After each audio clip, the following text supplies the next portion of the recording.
వచ్చి reference. So నిన్న మనం ఒక విషయం మాట్లాడుకున్నాం డిమాండ్ గురించి. డిమాండ్ కానీ సప్లై కానీ బ్రీచ్ అయితే అని.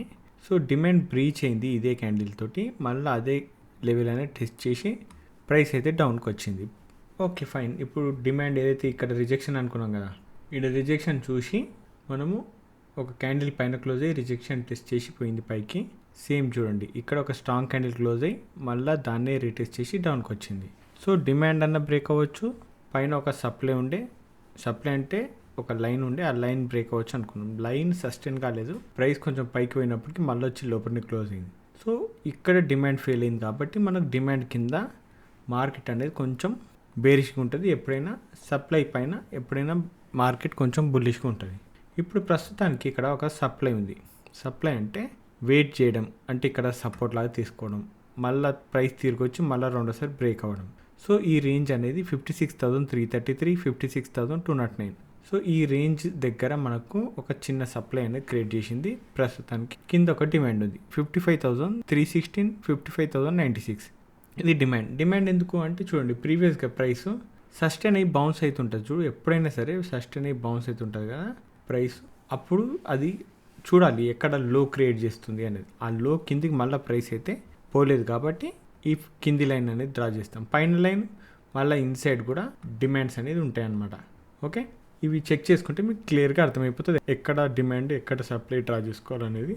వీటి మీద కూడా మీకు క్లారిటీ ఇస్తా, రాను రాను మీకు అర్థమైపోతుంది ఇది. సో ఇప్పుడు స్పేస్ ఏముంది, ఈ సప్లై పైన ప్రైస్ క్లోజ్ అయినా సస్టైన్ అయినా ఏమైనా కూడా ఇది డిమాండ్ అవుతుంది, నో డౌట్ ఆ విషయంలో. కాకపోతే డిమాండ్ అయినప్పటికీ కూడా పైన సప్లైలు చాలా ఉన్నాయి కాబట్టి బయ్యింగ్ సైడ్ నేను అట్లీస్ట్ ఆలోచించాను అనమాట. ఓకే, ఇప్పుడు ఈ క్లోజింగ్ ఏరియా ఉంది. క్లోజింగ్ ఏరియా కింద ఒక్క క్యాండిల్ క్లోజ్ అయినా కూడా ఈ క్లోజింగ్ ఏరియా సప్లై అయిపోతుంది. సో ఇట్లా లేదు, దీని దగ్గర ఓపెన్ అయ్యి ఇట్లా అవుతుంది అంటే ఈ సప్లై మీద ఫోకస్ చేస్తే నేను ఈడ ఒక క్యాండిల్ టెస్ట్ చేసి రిజెక్షన్ వస్తే దాన్ని అబ్జర్వ్ చేస్తాను. ఎందుకంటే కింద స్పేస్ ఉంది కాబట్టి, మినిమం స్పేస్ ఉంది కాబట్టి ఈ స్పేస్ కోసమే నేను వెయిట్ చేస్తాను. మిగతా ఎక్కడ కూడా వేరే ప్లాన్లు అనేది చేయను అనమాట. ఓకే, నిఫ్టీలో కూడా సప్లై ఉంది, సప్లై మీద మళ్ళీ సప్లైలు ఉన్నాయి కానీ అవన్నీ డ్రా చేయలేదు, కన్ఫ్యూజ్ అవుతారని. చూడండి, ఎక్కడైతే సపోర్ట్ తీసుకుంటుందో ఆ సపోర్ట్ మళ్ళీ తిరిగి వచ్చి బ్రేక్ అవుతుందిగా, ఆ లైను ప్రీవియస్గా హైలు క్రియేట్ చేసినాయి. ఈ లైన్ రెండు డ్రా చేసుకుంటే 25,075, 25,021 ఇది సప్లై. డిమాండ్ అనేది 24,750, 24,671 దగ్గరనే ఉన్నప్పటికీ డిమాండ్, ఈ డిమాండ్ కింద ప్రైస్ వచ్చింది అంటే ఇది సప్లై అయిపోతుంది. డిమాండ్ ఇది ఆల్రెడీ సప్లై అయిపోయింది, ఏదైతే డిమాండ్ ఉండేదో సప్లై అయిపోయింది. ఇప్పుడు స్పేస్ కింద చిన్నగా ఉన్నప్పటికీ కూడా ఈ డిమాండ్ ఫెయిల్ అయితేనే ఇంకా స్పేస్ అనేది కింద ఎక్కువ ఉంటుంది, లేకపోతే లేదు. క్లియర్, ఇది ఎటుకోకుండా మధ్యలో ఉంది ప్రైస్ కాబట్టి ప్రైస్ బుల్లి సైడ్ పోతుంది అనుకో. ఎప్పుడైనా ఇట్లాంటి కొన్ని ట్రాప్స్ ఉంటాయి. ఎట్లా అంటే ఇప్పుడు మార్కెట్ కొంచెం చూస్తే బేరిష్ ఉంది కదా, బేరిష్ తర్వాత కొంచెం బుల్లి సైడ్ పోతుంది మార్కెట్ అనగానే చాలా మంది బయింగ్ సైడ్ షిఫ్ట్ అయిపోతుంటారు.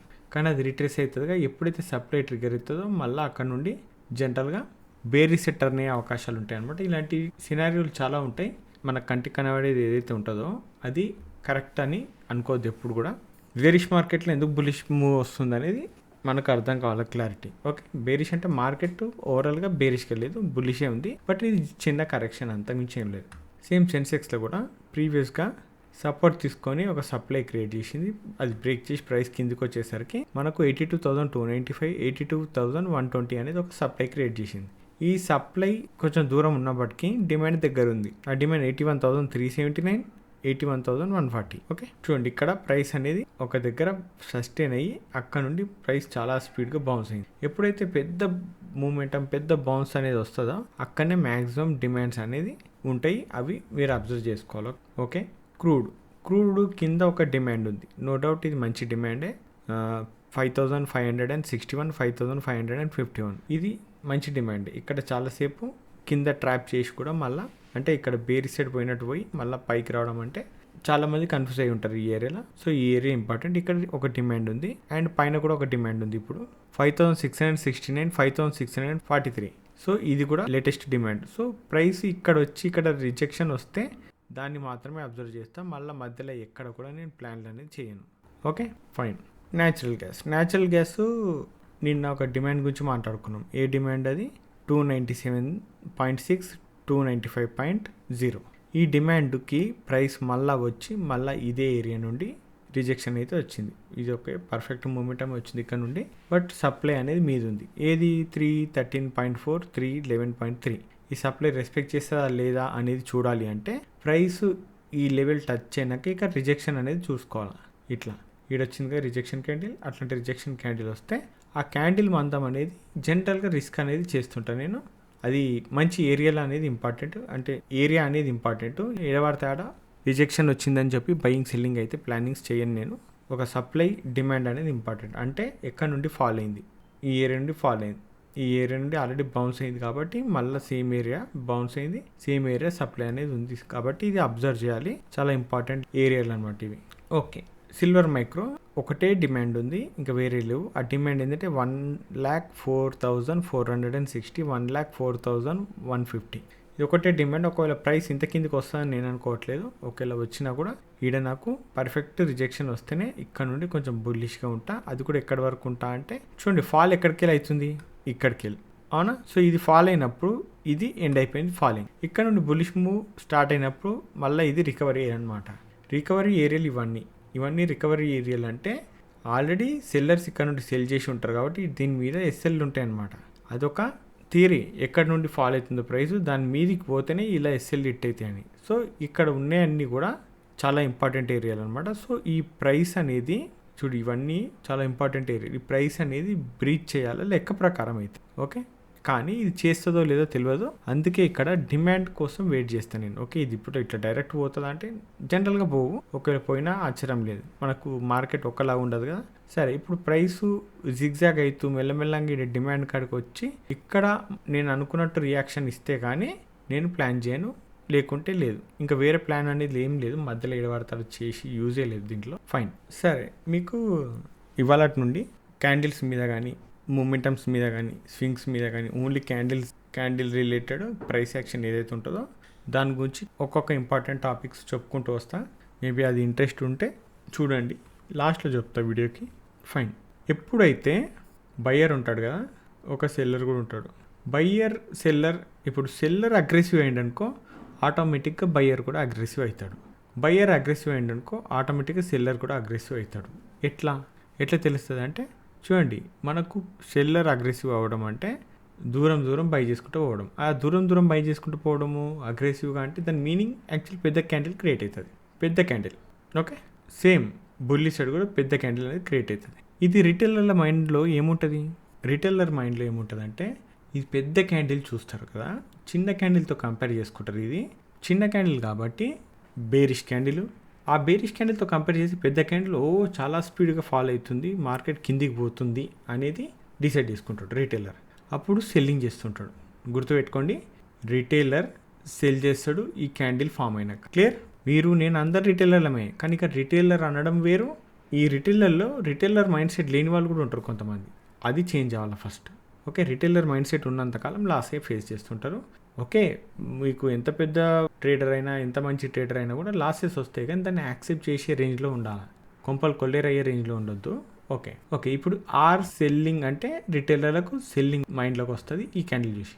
ఇప్పుడు ఇది పెద్ద క్యాండిల్ రాగానే సేమ్ ఇక్కడ చిన్న బులిష్ క్యాండిల్తో కంపేర్ చేసుకుంటే ఇది పెద్ద బులిష్ క్యాండిల్ కాబట్టి అగ్రెసివ్గా బయింగ్ అనేది వచ్చింది. బయ్యర్స్ వెళ్ళిపోతున్నారు అని చెప్పి ఆడ ఎంట్రీ ఉన్నా ప్లానింగ్ ఉన్నా లేకున్నా సెటప్ ఉన్నా లేకున్నా బయింగ్ చేస్తుంటారు. అంటే రిటైలర్స్ బయింగ్ ఏరియా ఇది, ఓకే. రిటైలర్ బయింగ్ ఏరియా అంటే ఇప్పుడు దేన్ని చూసి వీళ్ళు బై చేయాలా? ఈ క్యాండిల్ని చూసి. క్యాండిల్ చూడడం అంటే ఏంది? బయింగ్ వస్తుందని ఎట్లా తెలుస్తుంది? ఈడ ఓపెన్ అయ్యి ఈడ లో క్రియేట్ చేసి మీద ఈడ హై క్రియేట్ చేసి వచ్చి ఈడ క్లోజ్ అయిన తర్వాతనే ఈ క్యాండిల్ అనేది కనబడుతుంది రిటైలర్కి. అంటే క్యాండిల్ క్లోజ్ అయినాక కనబడుతుంది కాబట్టి ఆ తర్వాత బై చేస్తారు. అంటే క్లోజింగ్ ప్రైస్ ఇది కదా, ఈడ బై చేస్తారు రిటైలర్. ఓకేనా? క్లారిటీ వచ్చింది. సేమ్ బేరిష్ క్యాండిల్లో కూడా ఓపెన్ ఈడ అవుతుంది, హై ఈడ క్రియేట్ చేస్తారు, మళ్ళీ కిందికి వచ్చి లో క్రియేట్ చేసి మళ్ళీ పోయి ఈడ క్లోజ్ అవుతారు. క్లోజ్ ఈడ అయిన తర్వాతనే క్యాండిల్ బేరిష్ అయింది, అది పెద్ద బేరిష్ క్యాండిల్, ఫాల్ అయిపోతుంది మార్కెట్ లబో దిబో అని చెప్పి రిటైలర్ సెల్ చేసే ఏరియా ఈడ. ఓకేనా? రిటైలర్ ఈడ సెల్ చేస్తాడు, బయ్యర్ ఈడ బై చేస్తాడు. క్లియర్గా కావాలంటే ఫోటో తీసుకోండి, దీన్ని గుర్తుపెట్టుకోరా.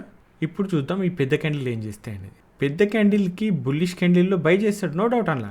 పెద్ద క్యాండిల్ బేరిష్ క్యాండిల్కి సెల్ చేస్తాడు. ఇంకెక్కువ అవకాశాలు ఉంటే సెల్ చేసుడు, బై చేసుడు. కామ్గా కూర్చున్నాడు, ఇలా ట్రేడే చేయనని కూర్చున్నాడు కూడా నార్మల్ క్యాండిల్ వస్తే చేయడు బయ్యింగ్ సెల్లింగ్. పెద్ద పెద్ద క్యాండిల్ వస్తే అబ్బా మూమెంటం పోతుందని చెప్పి చేస్తాడు అనమాట, పైసలు వస్తాయని. తప్ప అదేం లేదు. వాళ్ళు మొదట మార్కెట్లోకి రాగానే సోషల్ మీడియాలో ఏది దొరికితే అదే రుద్దుడు, ఇంకా అంతమించి ఏముండదు అనమాట. సో ఎవరు కూడా సొంతంగా అబ్జర్వేషన్ చేయరు. చేసినా కూడా ఒక నెల, 2 నెలలు, 3 నెలలు, ఏళ్ళ తరబడి, సంవత్సరాల తరబడి సగం జీతం దాని మీద పెట్టారనమాట. ఓకే, ఎప్పుడైనా నాకు 4 రూపాయలు వస్తే చాలు, కానీ నేను ఒకరికి చెప్పే స్టేజ్లో ఉండాలని చెప్పి ఎవ్వరు అనుకోరు. మొత్తం ట్రేడింగ్లోనే చేంజ్ వచ్చేయాలన్న ఆలోచనలు రావాలకి. ఎందుకంటే ఇవాళ ఖర్చు ఎంత ఉంటుంది, డైలీ 1000 రూపాయలు వచ్చినా మంచిగా పండగనే అనుకుంటారు. నా జాబ్ నాకు ఉంటుంది, ఇంకా డైలీ 1000 రూపాయలు అంటే 20 రోజులు ట్రేడ్ చేస్తే 20,000 వస్తాయి, చాలు హ్యాపీగా బతకొచ్చు అనుకుంటారు. ఇండివిజువల్గా చిన్నగా ఆలోచిస్తే ఇట్లనే ఉంటుంది. కానీ దీని వెనుక కథ చెప్తా వినండి. ఇప్పుడు చూసిరుగా, బేరిష్ క్యాండిల్ క్లోజ్ అయినాక ఇటు సెల్ చేస్తారు, బుల్లిష్ క్యాండిల్ క్లోజ్ అయినాక బై చేస్తారు. రీజన్ కూడా తెలుసు కదా ఎందుకని చెప్పినా. అదేంటంటే క్యాండిల్ చూసి, ఓకే ఫైన్, క్యాండిల్ చూసి ట్రేడ్ అందరు చేస్తారు, మనం కూడా చేస్తాం. బట్ ఇది కథ ఏందో చూద్దాం. ఇక్కడ పెద్ద బుల్లిష్ క్యాండిల్ ఏడు చెప్పరు, అందరికన్నా పెద్ద బుల్లిష్ క్యాండిల్ ఈ ఏరియాలో ఇదా, అవునా కదా. ఇప్పుడు ఈడ బై చేస్తాడు. ఎంత క్వాంటిటీ బై చేసినా ఈ మూమెంటం ఏదైతే ఉందో ఇది ఆప్షన్ బయింగ్లా నష్టం చేస్తుందా చేయదా మీరే చెప్పండి. ఓకే సరే, ఈడ పెద్ద పెద్దవి ఉన్నాయి, అన్నీ ఉన్నాయి కదా, ఈడ కూడా బై చేయొచ్చు అంటే నో, ఆడ జనరల్గా బై చేయరు. బయింగ్ ఏంటంటే పెద్ద క్యాండిల్. ఇంకా ఇప్పుడు దీనికన్నా దీంతో కంపేర్ చేసి ఇది పెద్ద క్యాండిల్, కింద ఇంకా వేరే ఉండొచ్చు. ఈ క్యాండిల్ పక్కన పడేద్దాం, ఇది కొంచెం ట్రెండీ క్యాండిల్ కాబట్టి. ఇందులో స్ట్రాంగ్ బుల్లిష్ క్యాండిల్ ఏడు, ఇదొకటి కదా, ఇది క్లోజ్ అయింది, ఈడ బై చేసిండు. ఇప్పుడు ఏమైంది, సరే ఇది క్లోజ్ అయింది, బై చేసిండు, ఏమైంది, మళ్ళీ ఇంకేడుంది బుల్లిష్ క్యాండిల్. చూడండి మీరు ఏడ స్ట్రాంగ్ ఉందని, పెద్ద బుల్లిష్ క్యాండిల్. ఈడ ఇంకా అంత స్ట్రాంగ్ క్యాండిల్ ఈడుంది, ఈడ బై చేసిండు. ఓకే, ఈడ బై చేస్తే కొంచెం మూమెంటం వచ్చినప్పటికీ మళ్ళీ వెనక కిందికి వచ్చేసరికి లాస్ట్లో కనబడుతుంది ఆప్షన్ ప్రీమియం.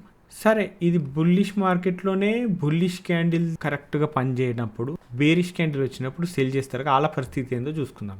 బేరిష్ క్యాండిల్ ఈడ పెద్ద ఉంది చెప్పండి, ఇది కదా, ఈడ సెల్ చేస్తారు. నెక్స్ట్ ఏమైంది, నెక్స్ట్ వెంటనే మూమెంటం పైకి వచ్చేసింది, కొంచెం కిందికి పోయి పైకి వచ్చేసింది. పైకి వచ్చినాక ఏమవుతుంది, ఆటోమేటిక్గా 1:1 పెట్టినా కూడా లాస్ అవుతాడు. క్లియర్. ఇంకా పెద్ద క్యాండిల్ ఈడుంది, ఈడ సెల్ చేస్తాడు. నెక్స్ట్ ఏమైంది, సరే ఇది సడన్గా వచ్చింది క్యాండిల్, ఈడ సెల్ చేస్తాడు. సరే ఈడ సెల్ చేస్తాడు, ఈడ సెల్ చేస్తాడు, ఇంకేమైనా ఈడ సెల్ చేస్తాడు, ఈడ సెల్ చేస్తాడు, ఇవన్నీ సెల్ చేస్తాడు. ఇది కూడా సెల్ చేస్తాడు. మీద చేయరు, ఎందుకంటే మీద సెల్ చేయాలంటే మనకు కథ వేరు ఉంటుంది, అది కూడా చెప్తా. ఇక్కడ చూడండి, ఈడ ఒక పెద్దది ఉంటుంది, పెద్దది చూద్దాం. ఇంకా ఇది పెద్దదే కదా, ఈడ సెల్ చేస్తే ఏమవుతుంది, ఇలా లాస్ అవుతారు. సరే ఇది కూడా పెద్దదే కదా, ఈడ సెల్ చేస్తాడు, ఇది కొంచెం మీదకి వచ్చింది చూడండి, ఇందులో కూడా లాసే ఉంటుంది. ఆప్షన్ బయ్యింగ్లో చెప్తున్నాను. సో తర్వాత హోల్డ్ చేస్తే లాస్ వచ్చినా పర్లేదంటే చిన్న ప్రాఫిట్లో ఉంటాడు, తర్వాత మళ్ళీ లాసే అయిపోతుంది. ఈ మూమెంటం వచ్చేసరికి మొత్తం కరిగిపోతుంది.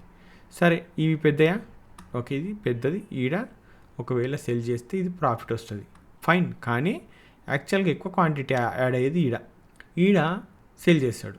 మరి ఈడకి ప్రైస్ ఎందుకు రివర్స్ అవుతుంది, పోనీ బుల్లిష్ క్యాండిల్ కదా, ఈడ బై చేస్తాడు. స్ట్రాంగ్ క్యాండిల్ చూడండి, ఈడ బై చేస్తాడు, ఈడ బై చేస్తాడు, ఈడ బై చేస్తాడు. చూసారా, కంప్లీట్ మార్కెట్లో బిగ్ ప్లేయర్ ఏమైతే చేస్తారో వాళ్ళకు రిటైలర్లు ఆపోజిట్లో ఉండరు. రిటైలర్లు ఏమైనా చేయండి, వాళ్ళకు ఆపోజిట్లో బిగ్ ప్లేయర్స్ ఉంటారు. ఓకేనా. ఎప్పుడైతే అగ్రెసివ్గా ఫాల్ అవుతుంది అంటే పొరపాటున కూడా సెల్లింగ్ చెయ్యొద్దు. సెల్లింగ్ ఎప్పుడు చేస్తాం, ఇప్పుడు ఈ మూమెంటంని చూపిస్తా, హైడ్ చేసినా. ఓకే ఇది పక్కకు నొక్కుతా, ఒక్క నిమిషం. ఇక్కడ హైడ్ అయిపోయింది. ఓకే ఇక్కడ చూడండి, ఇప్పుడు ఏమైంది, ఈడికి వెళ్ళి డైరెక్ట్ గ్యాప్ అప్ అయింది, ట్రై చేసింది బేరిష్ మూమెంటం, మళ్ళీ ఇట్లా అని రెస్ట్ తీసుకొని ఇంత స్ట్రాంగ్ క్యాండిల్ వచ్చింది. ఎప్పుడైతే స్ట్రాంగ్ క్యాండిల్ వస్తుందో స్ట్రాంగ్ క్యాండిల్కి ఈడనే బయింగ్ అనేది చేస్తుంది. ఓకే కరెక్ట్గా అది ఈ ప్రైస్ చూస్తే మనకు బయింగ్ సైడ్ ఉందా లేదా, ఇప్పుడు హై ఉంది, హై క్రాస్ చేసి పోతుంది అనుకొని ఇంకా రకరకాలు ఉంటాయి బ్రేక్అవుట్లని ఇంకా. కానీ ఇక్కడ ఏం జరిగింది చూసారా. ఎందుకు చేయరు సెల్లింగ్ అంటే, సెల్లింగ్ చేయాలంటే మైండ్లోకి పర్ఫెక్ట్ ఆలోచన రావాలి. అది ఎట్లా వస్తుంది, బుల్లిష్ మూవ్ ఉన్నప్పుడే సెల్లర్గా మారాలి. అర్థమైంది కదా, క్లియర్. సరే ఇప్పుడు చూడండి, ఈ క్యాండిల్ చూసినాక సెల్ చేస్తారు, ఎందుకంటే బేరిష్ మార్కెట్ ట్రెండ్ని ఫాలో అవుతారు కదా చాలామంది. మొత్తం దునియాలో ట్రెండ్ని ఫాలో అవుతారు. ఫాలో కమ్మనండి, ప్రాబ్లం లేదు నాకు దేంతో కూడా. కానీ మేము చెప్పేది ఒకసారి వింటే మీకు క్లారిటీ వస్తుంది. ఇప్పుడు ఈ బేరిష్ క్యాండిల్ తర్వాత ఈడ సెల్ చేస్తారా లేదా, పోనీ ఈడ సెల్ చేస్తారా చేయరా, ఈ అందరు సెల్లింగ్లోనే ఉంటారు. ఎందుకు, ఈ మూమెంటం చూసి ఈడ కొందరు యాడ్ అవుతారు, ఈ పెద్ద క్యాండిల్ చూసి ఉన్నోళ్ళంతా యాడ్ అవుతారు. ఓకే ఈడ ఎవరైనా కనీసం మైండ్లోకి బయింగ్ ఆలోచన వస్తుందా చెప్పండి మీరే? రాదు. మరి బిగ్ ప్లేయర్ ఎట్లుంటాడు? ఆపోజిట్లో ఉంటాడు. ఇప్పుడు ఇది వీడికి ఉంది కదా, ఇప్పుడు మీరు గమనించండి, ఇది లెక్క ప్రకారం ఈడికెళ్ళి ఫాల్ అయింది కాబట్టి ఈడ ఎస్ఎల్ పెట్టుంటాడు టాప్లో ఉన్నాడు, ఆ తాత ఈడ ఎస్ఎల్ పెట్టుంటాడు, ఆ తాత ఈడ ఎస్ఎల్, దీని మీద ఎస్ఎల్, దీని మీద ఎస్ఎల్, ఈ ఎస్ఎల్ అన్నీ తినాలి లెక్క ప్రకారం ఈడు పోయి. ఓకే, క్యాండిల్ ఎర్ర క్యాండిల్ పచ్చ క్యాండిల్ అని కాదు, దాని వెనుక ఏం జరుగుతుందో అనేది క్యాండిల్ని బేస్ చేసుకొని మనం అనాలిసిస్ చేసుకోవాలి. మనుషులే ఉంటారు వెనుక, మనుషులే ఫండ్ పెట్టి బయింగ్ సెల్లింగ్ జరుగుతుంటుంది. ఓకే, ఇది క్లారిటీ వస్తే మీకు మార్కెట్లో ఉంటాం. సరే, దీంట్లో ఒక లెక్క చెప్తా. బుల్లిష్ మార్కెట్ అంటే సింపుల్గా ఇప్పుడు ఇక్కడ ప్రైస్ ఉంది, ఒక చిన్నపిల్లగాని పిలుచుకోరండి వాళ్ళ నాన్న, పిలుచుకొట్టి చిన్నపిల్లలు ఎవరైనా సరే అలా అడగండి, బిడ్డ ఇది ఎటు పోతుంది ప్రైస్ అని. వాళ్ళు అంటారు వీడికి వెళ్ళి డాడీ ఇట్లా అని ఇట్లా పోతుంది డాడీ, పైకి పోతుంది అంటారు. దాని అర్థం మార్కెట్ బుల్లిష్ సైడ్ ఉంది అని. ఎందుకంటే చిన్నపిల్లగాడు కూడా చూసి చెప్పగలుగుతున్నాడంటే మనకు ఈజీగా అర్థమైపోవాలని. లేదు బేరీ సైడ్ ఉంటే పిల్లలు కూడా చెప్పేస్తారు మనకు కిందికి వస్తుంది డాడీ అని. మన ఇంట్లో ఉంటారు కదా పిల్లలు అట్లా. సో బుల్లిష్ సైడ్ ఉన్నప్పుడు స్ట్రాంగ్ బేరిష్ క్యాండిల్ మూమెంటం చూడండి. అది బేరిష్ ఎవరు సెల్ చేయరు, రిటైలర్లు వాళ్ళు బిగ్ ప్లేసెస్ సెల్ చేస్తారు. ఆ సెల్లింగ్ చేసినప్పుడు అక్కడ బుల్లిష్గా ఆలోచించాలి, మైండ్లోకి అదే రావాలి. బేరిష్ క్యాండిల్ని చూస్తే ఇది ఉందా, ఇది బయింగ్ ఎంట్రీ అనుకో. అంటే నేను ఎంట్రీల గురించి మాట్లాడతలేను, జస్ట్ చెప్తున్నా. ఇక్కడ ఫాల్ వచ్చింది, ఈ రిటైలర్ సెల్ చేసే దగ్గర బయ్యర్గా ఉంటే ఏం చేయాలనేది ఆలోచించండి. సరే ఇక్కడ స్ట్రాంగ్ క్యాండిల్ ఏది, ఇది కూడా స్ట్రాంగే కదా. సరే ఇది ఈడ నువ్వు బయ్యర్గా ఉన్నావు అనుకోండి, ఒక్కసారి అనుకోండి. సరే ఈడ కూడా బయ్యర్గా ఉన్నావు అనుకోండి, స్ట్రాంగ్ క్యాండిల్ ఈడుంది, ఇది కూడా స్ట్రాంగే కదా. ఈడ మళ్ళీ ఇట్లా తుట్టపుట్ట క్యాండిల్ కాదు, కొంచెం అటు ఇటు ఉన్నాయి కాదు, స్ట్రాంగ్గా క్లోజ్ అయినాయి, స్ట్రాంగ్గా పెద్ద క్యాండిల్ రావడం ఇట్లాంటివి. సింపుల్గా ఇలాంటిది ట్రెండ్ని చూసినాక, అంటే మీరు ట్రెండ్ని ఫాలో అవుతారు ఫైన్, నేను చెప్పే ట్రెండ్ వేరు. మళ్ళీ ఇప్పుడు ఈడ మొత్తం ఎంట్రీ దొరకలేదు ఫైన్, ఓకే వదిలేయండి. ఈడ క్యాండిల్ స్ట్రాంగే కదా బేరిష్ది, ఓకే. ఈడ వస్తుంది ఆలోచన, బేరిష్ క్యాండిల్ చూసి బై చేయడం. మార్కెట్ ఫాల్ అవుతుంది అంటేనే బయింగ్ గురించి ఆలోచించాలి. పైకి ఎగురుతుంది అంటే మధ్యలో దుంకినామంటే కథమే, ఇంకా అది రన్నింగ్ ట్రైన్ అయిపోతుంది. సో ఇది కొంచెం క్లారిటీ తెచ్చుకొని ఒకసారి అబ్జర్వ్ చేయండి చార్ట్లో పోయి, మీకంటూ ఒక క్లారిటీ వస్తుంది. ఈ ఆర్కే వీడియో గుర్తుపెట్టుకోండి మీరు, మళ్ళీ చాలామంది చూస్తారుగా టక్కుని చెప్పడానికి ఉంటుంది. క్లియర్ కదా, ఫైన్. సరే, ఇప్పుడు మీకు ఒక క్వశ్చన్ ఇస్తా, మీకు అది దాని మీద ఆన్సర్ చెప్పమని కాదు, దాని గురించి చెప్పండి.